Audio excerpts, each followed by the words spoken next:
Kellogg urges Marshall Plan for Ukraine as worst human cost exceeds Vietnam losses.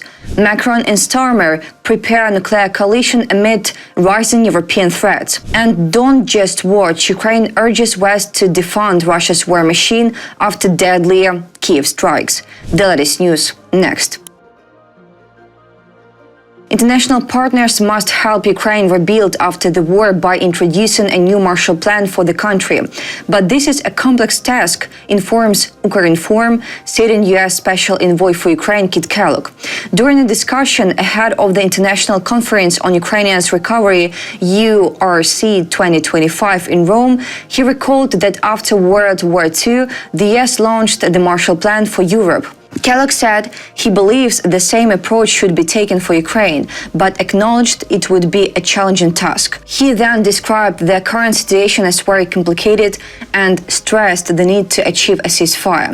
Kellogg praised the actions of Ukrainian President Volodymyr Zelensky and his team for how wisely they have behaved. In his view, a ceasefire could bring the war In his view, a ceasefire could indeed bring the war to an end. As a former soldier, Kellogg said it was hard for him to grasp the level of violence currently seen in Ukraine. He added that losing over 1 million soldiers amounted to industrial-scale killing and noted that civilians were dying and cities were being destroyed. For comparison, the retired general recalled that the U.S. Army withdrew from Vietnam after losing 68,000 soldiers. He emphasized that at that point, the U.S. said, "Stop, just stop." Kellogg also noted that Ukrainians have now agreed to a ceasefire, but stressed it was an unilateral agreement. About Marshall Plan. The Marshall Plan was an economic aid program for Western European countries after World War II, initiated by the US in 1947. Its official name was the European Recovery Program. The initiator was US Secretary of State George Cutler Marshall, after whom the plan was named. It was announced on June 5, 1947, in Marshall's speech at Harvard University. The plan ran from 1948 to 1952. The aid amounted to about $13 billion, equivalent to over $150 billion in today's prices. It included financial support, supplies of goods, machinery, raw materials, and food. According to the National Bank of Ukraine, the probability of quickly implementing a large-scale reconstruction plan for Ukraine, akin to the Marshall Plan, currently stands at less than 15%. The National Bank of Ukraine did not include this scenario in its baseline macroeconomic forecast. Europe and the US must not just observe but strengthen sanctions against Russia amid its massive attacks on Ukraine, says Ukrainian's Foreign Minister Andriy Sybiha. Massive Russian attack this night. Kyiv had a particularly dreadful night, with brutal attacks by swarms of drones and missiles, including ballistic missiles. According to him, the nighttime shelling in Kyiv caused damage to residential buildings, civilian casualties. He added that Russian dictator Vladimir Putin rejects any peace efforts and diplomacy in favor of terror and war crimes. I urge partners to move quickly on both the U.S. Senate bill and the EU's 18th sanctions package. Don't just watch Russia terrorize people in Ukraine. Act now to defund Russia's war machine. The Europeans' 18th sanctions package against Russia. On June 10th, the European Commission presented a new sanctions package targeting Russia. The measures aim to hit Russian revenues from energy, banking, and the military industry. A few weeks later, Slovakia and Hungary opposed the restrictions, unwilling to lose access to cheap Russian oil and gas. Slovakia explained it would lift its veto of the Europe-provided guarantees to mitigate the negative impact of abandoning Russian energy sources. Ultimately, on July 9th, Bratislava again blocked the sanctions against Russia during the Europe ambassadors' meeting. After 6 months of skepticism from the White House toward Kyiv and the friendly stance toward Moscow, President Donald Trump and leading Republicans have shifted course. The White House is preparing to send additional weapons to Ukraine, and Congress plans to pass tougher sanctions against Russia, reports The Washington Post. The changes come amid growing frustration from Trump over Vladimir Putin's unwillingness to discuss ways to end the war against Ukraine seriously. Trump promised last year to stop the conflict quickly, but failed. As a near White House official stated that the president agreed to some Ukrainian military aid requests based on a detailed list provided by Ukrainian President Volodymyr Zelensky during a meeting in The Hague last month. On Capitol Hill, House Speaker Mike Johnson and Senate Majority Leader John Thune announced that they would attempt to pass a law this month that would give Trump the authority to impose sanctions on buyers of Russian energy. Resuming aid. We're looking at Ukraine right now and munitions, Trump told reporters on July 9th ahead of a White House lunch with African leaders. The promise came a day after Trump publicly and sharply criticized Putin, saying he throws a lot of balls. He is very nice to us all the time, but it turns out to be meaningless, Trump said during a cabinet meeting. Trump expressed dissatisfaction with Putin. The two spoke by phone last week. Since then, Trump's rhetoric toward Putin has hardened significantly, an anonymous near White House official said.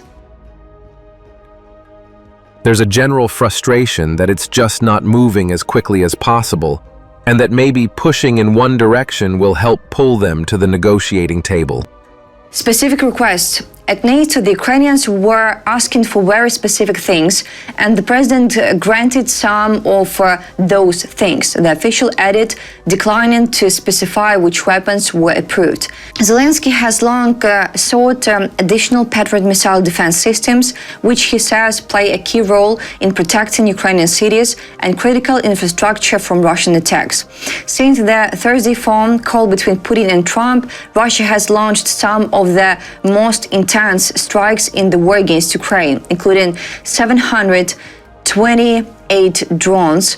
Since the Thursday phone call between Putin and Trump, Russia has launched some of the most intense strikes in the war against Ukraine, including 728 drones from Tuesday to Wednesday, a record number, according to the Ukrainian Air Force. Pause in aid. The future of U.S. military aid to Ukraine was questioned last week after the Pentagon, following a review of U.S. military stockpiles and global assistance, noted that some weapons destined for Ukraine might be needed for other U.S. priorities.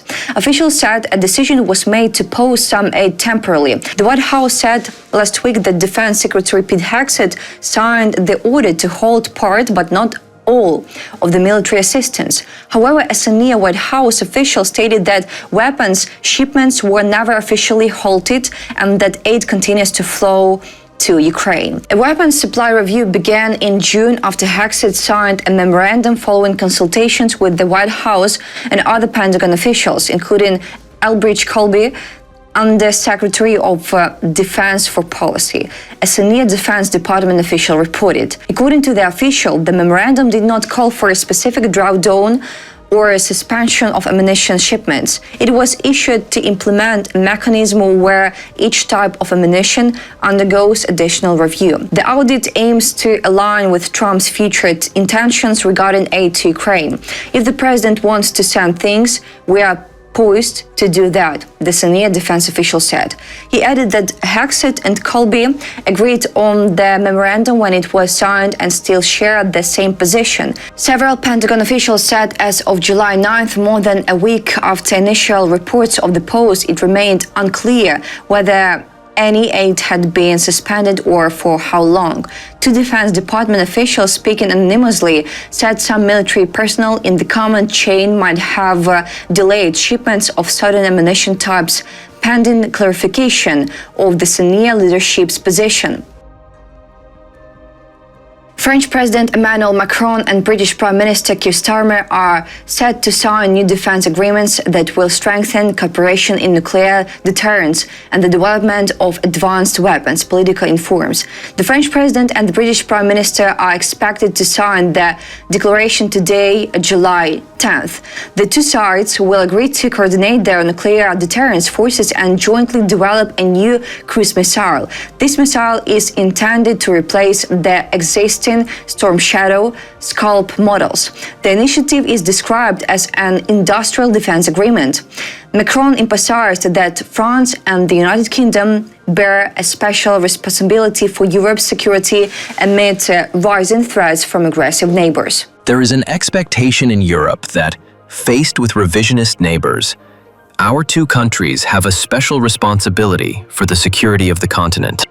At the same time, experts note that increasing unpredictability in the US position, particularly regarding support for Ukraine, has pushed London to seek stronger backing within Europe. British officials have expressed concern after the US recently temporarily halted intelligence sharing with Ukraine. This raised fears that Washington might not intervene if the situation escalates.